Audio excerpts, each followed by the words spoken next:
Alright, what's up everybody? So in this video I'm going to be working on this Mandalorian Vibroblade.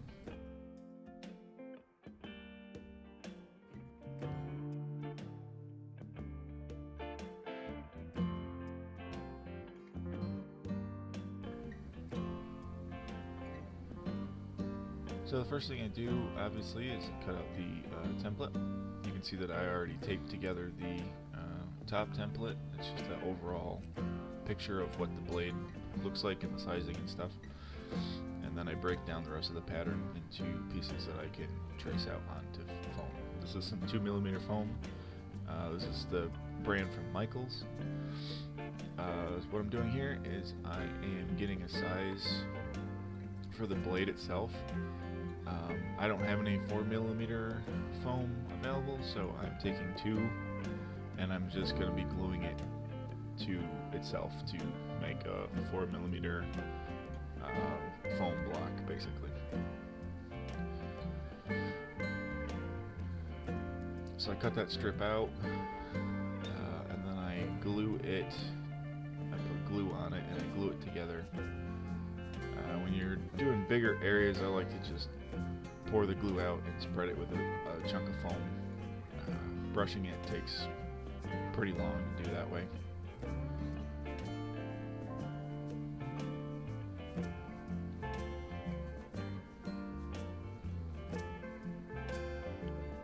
And then when that dries, you can just fold it, get it lined up and fold it together.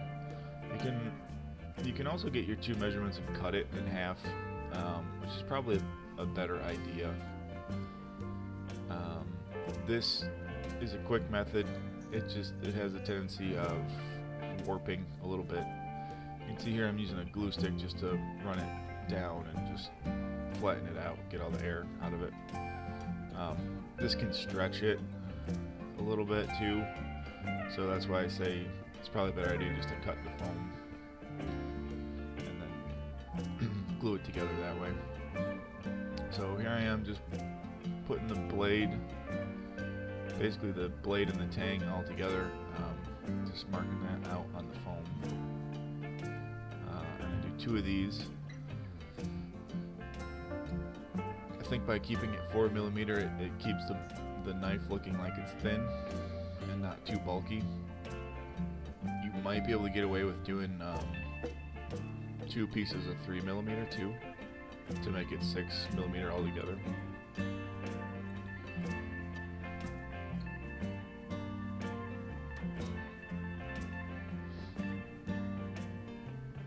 And then these are the handle pieces that I am marking. The left side is traced and then it's flipped over for the right side. And I just cut these out of that same 4mm glued together foam that I made.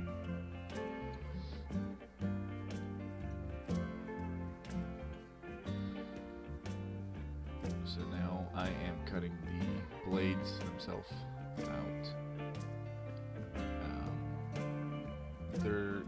It's not too hard of a shape to cut. There's some curves that can be tricky, but just use an X-Acto knife and just go slow. Shouldn't have any problem with it.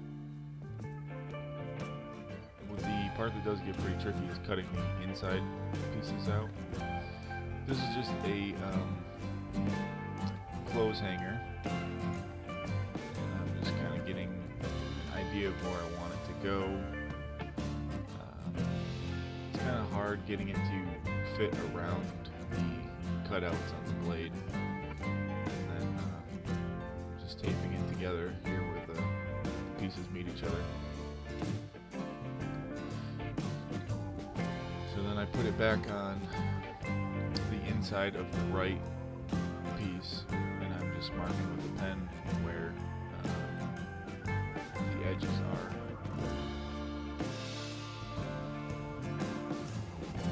There's a couple different ways where you can cut this piece out. I'm using a rotary tool with it's like a carving bit, and I'm using that just to cut like halfway through the foam here. You can use a heat like a soldering iron type thing with a bit to heat the foam. You could even cut it with an X-Acto knife if you cut like a V channel into it. The rotary tool for me is what I always use, so I'm just more comfortable with using it. And then I'm just tacking this support rod in with some super glue.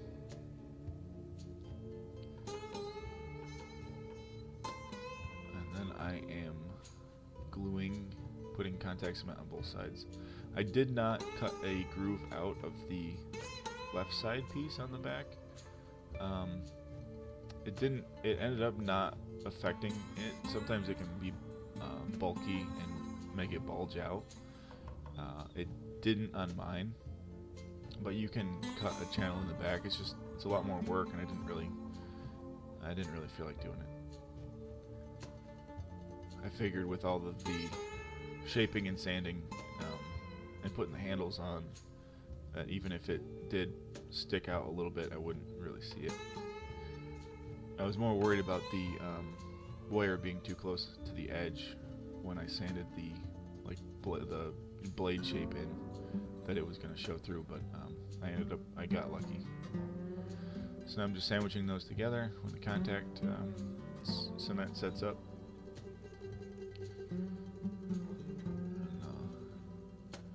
This can be kind of tricky too. You pretty much get one shot at getting it where you want it. So I start at the tip, and then I go down, and then I try to just crimp the edges together.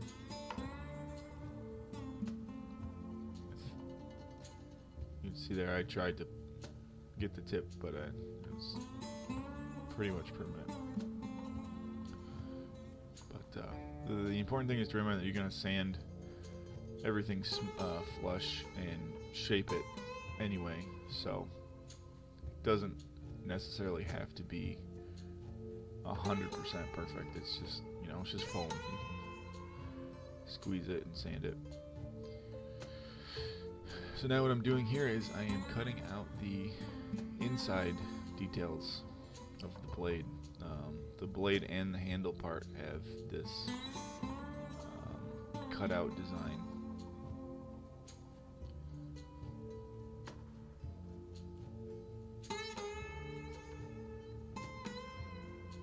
So like I said, I was worried about exposing that rod when I cut through these.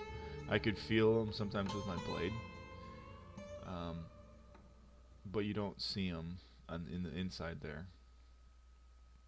So now I'm going around with the rotary tool, and I'm just making sure that both sides are level on the blade, just real quick. These will be sanded into a peak eventually anyway, but I just want to give it a good level structure to start off with.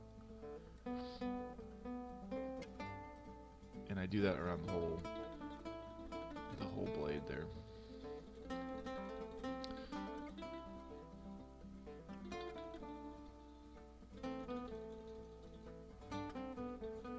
So now on these handle pieces, they have like a bevel all the way around them. So that's what I'm doing with the rotary tool. I'm just sanding all the edges and just beveling them.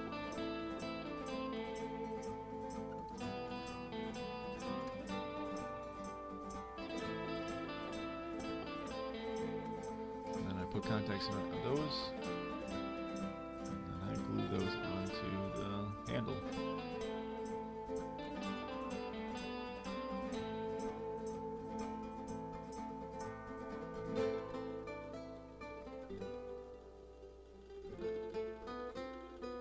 These they stick up on the top, so don't glue them flush to the top of the handle. You glue the bottom part flush to the bottom, and the top sticks up. This is a piece of 5mm foam. I'm just using my blueprint here to mark the length of those top detail pieces, and then I hold that up to the blade and I measure the inside between the two handle pieces of how thick they're going to be. cut those out. I use the rotary tool to bevel the edges to round them out. And then I glue those on the top with some super glue.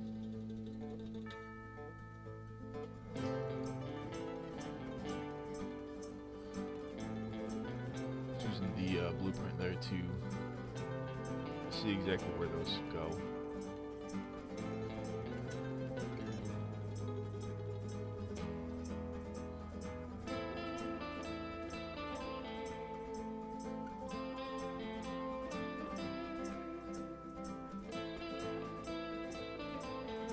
So this is the bottom piece here that goes on the bottom of the handle. So I am just putting that on just 2mm foam. Just marking those out and cutting them out.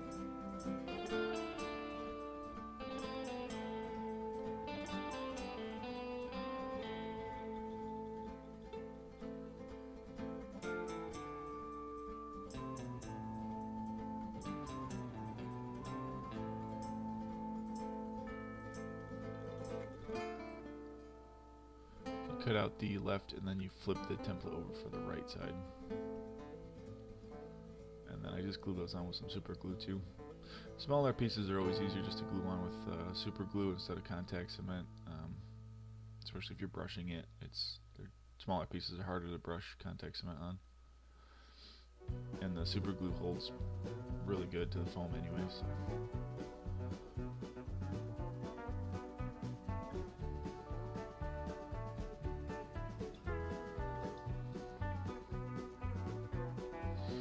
Now I am starting the, I guess you'd call them like the wrap, like the hand guard on the front. This is a chunk of 5mm, just kind of marking where that goes. And then I get the width from the blueprint and then I just cut that out.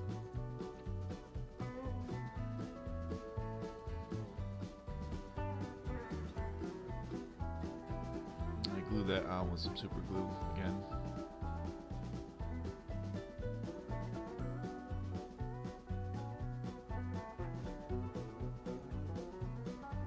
Piece in the front of that is a piece of that same 4mm foam. And I did the same thing. I measured it with the template, got my measurement around, and then glued that on with some super glue too.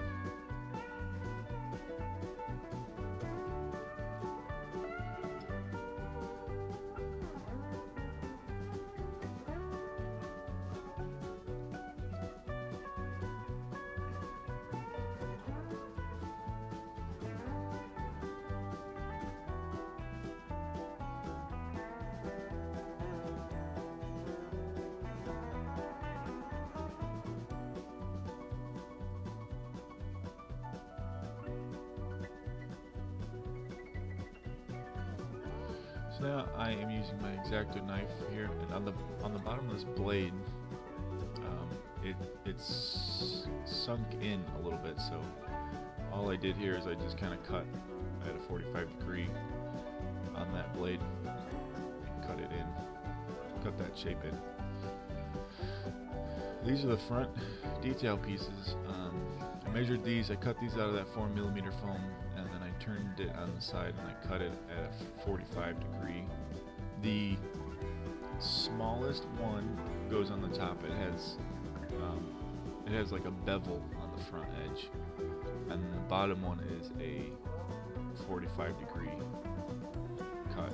It goes from thick to flush basically against the blade. So I just cut those out for both sides and put those on.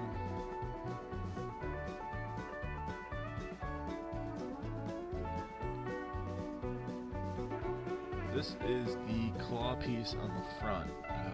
This is the hardest part of the knife, and honestly. It's a weird shape. So what I did, I don't really show it too well in the video, but what I did is I cut both sides out of 5mm craft foam. And I took another piece of 5mm, I cut a 45 bevel into it, and glued it on the back of that piece. So right here, this shows where they go on the blade, and so they sit kind of far apart, and since the blade is a blade, it's curved on both sides. So that piece that I cut into a 45 degree on the back sits on the top of the blade, and then I sanded it to match that curve. And what I'm doing here is I am just sanding the shape of the blade in. I'm just getting that the bevel all the way around the knife itself to sharpen it, basically.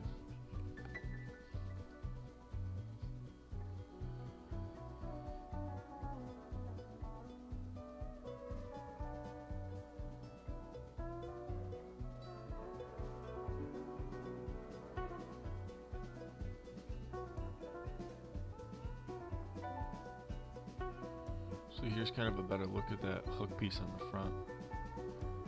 You can kind of see the two pieces behind on top of the blade that go up, and then the rest of it is I just used the rotary tool just to sand it and shave it. This is some rapid fill. This is a product by Prop Monkey Studios. It is a sealer and filler for EVA foam. I just got it. I just wanted to try it out, so I figured I'd use it on this blade. The nice thing about this stuff is you brush it on with a brush. It fills in all of the EVA foam gaps and voids and pit holes and all that kind of stuff. You can put 2 coats on, you can put 3 coats on, but the nice thing about it is it stays flexible. It primes it for paint, and you can sand it. So you see, that's what I'm doing right now. Is I put 2 coats on, and now I'm sanding it with a sanding sponge. I think this is a 420 sanding sponge, and I go all over the blade and I sand it, and it smooths it out really good. I think eventually, when I start to do the Beskar armor pieces, I've kind of been holding those off for a while because I want to try to use this rapid fill, and then paint it with a gloss black and then some all-clad chrome, and see if I can get a pretty good chrome on foam. So now I'm painting the blade. This is just some Testors aluminum, and I'm just brushing that on the blade. And then I'm just using some acrylic black craft paint on the back of the handle. Basically, this blade is 2 colors. It's black and silver. Some of the reference images that I see of the Mandalorian, I see the handle looks more like it's a dark navy blue than a black, but I also see everybody painting theirs black, so I'm not 100% sure. I might repaint the handle if I can get some better set photos. The thing about the handle is that it's very heavily chipped, so what I'm using is some silver Testors paint, and I'm just going around the whole blade, and I'm just adding these chips and gouges. And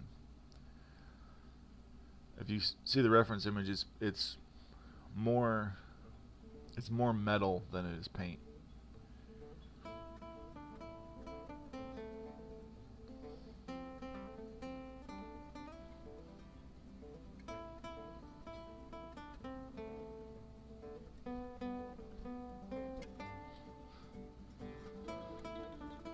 This can get pretty tedious, but honestly, the painting process for me is always what I enjoy the most. It's really relaxing. So now this is some dark brown and some black mixed together, and a little bit of water, and I'm just going through. And I'm just weathering this blade. In a lot of pictures you see the blade's not super weathered, so I don't make it look super weathered. I just wanted it to look like it was dirty and all the cracks and stuff. Everything in Star Wars is dirty. And I'm kind of making this look like it's like he just cleaned it after he just battled the mud horn. So it would have mud in the cracks and stuff. It's not like you could get that, you know, unless you power washed it.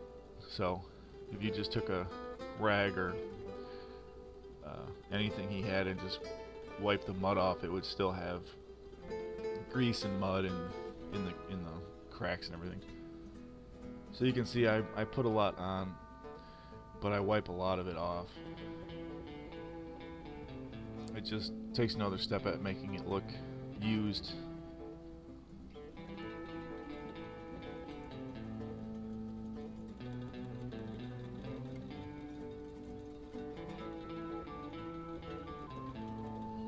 And then after the weathering, that's pretty much it. I think I sprayed it. I didn't show it. I sprayed it with just a clear coat. I think just a gloss, semi-gloss. And that's it for the blade. So thanks everybody for watching, and I hope the blueprints help you out and gives you a nice, easy, cheaper way to make a blade that you can stick in your leg armor. I'll see you next time.